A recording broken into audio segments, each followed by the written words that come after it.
The sun dips below the peaks of the Cordillera Central, and the transition from day to night in the Puerto Rican highlands happens almost all at once.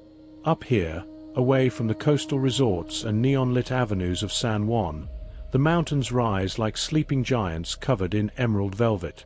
When the fog rolls in, thick and heavy as wet wool, it swallows the narrow, winding curves of the Ruta Panoramica. That is when the modern world slips away, and the ancient forest starts to speak. To understand the mystery of these peaks, you have to listen. The night begins with the coqui, the tiny tree frogs whose rhythmic two-tone chirping is so loud it vibrates in your chest. But every now and then, a sudden, heavy silence drops over the canopy. The frogs stop. The insects go quiet. It is a stillness so absolute that the rustle of a single fern leaf sounds like a warning. People who live in the isolated mountain communities near Orocovis and Uchuado know better than to stare too long into that sudden dark. They grew up on stories of the mountain air changing, turning freezing cold in a matter of seconds. It is a physical sensation, a sudden chill that tells you that you are no longer the apex predator in these woods.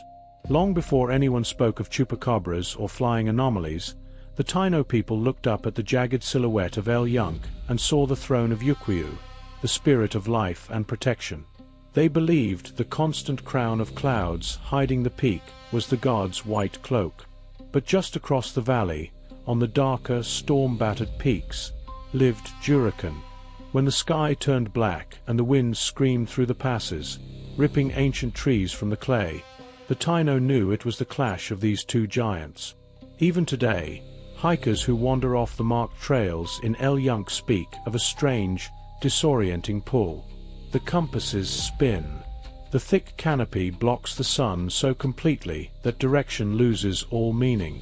Some swear they have seen tall, shadow-like figures moving silently through the giant tree ferns, shifting just out of direct sight.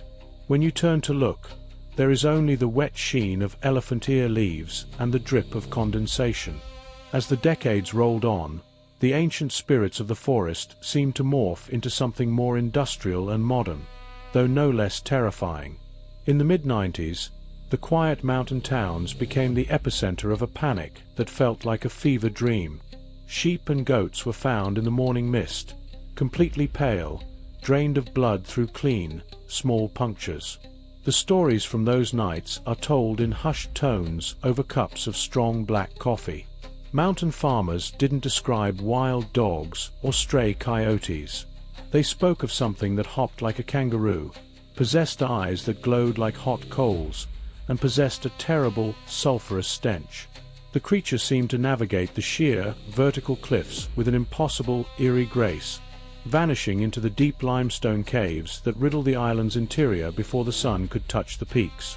If you drive those mountain roads after midnight, when the headlights struggle to cut through the mountain fog, the mystery takes a human shape. On the tightest hairpin turns, where the guardrails are dented and the drop-offs fall thousands of feet into black valleys, drivers have caught a glimpse of a figure in the mist.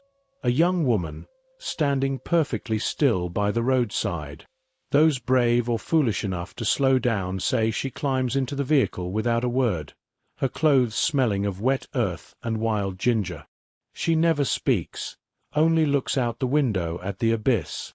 And then, just as the car rounds the worst of the curves, she is gone, leaving nothing behind but a damp patch on the upholstery and a lingering chill in the air. Whether it is the ancient gods of the wind, the strange beasts of the valleys, or the spirits of those lost to the cliffs, the mountains of Puerto Rico do not let go of their secrets easily. They remain wild, vertical, and deeply alive, watching the world below from behind a heavy veil of mist. Tune in next week for more scary tales.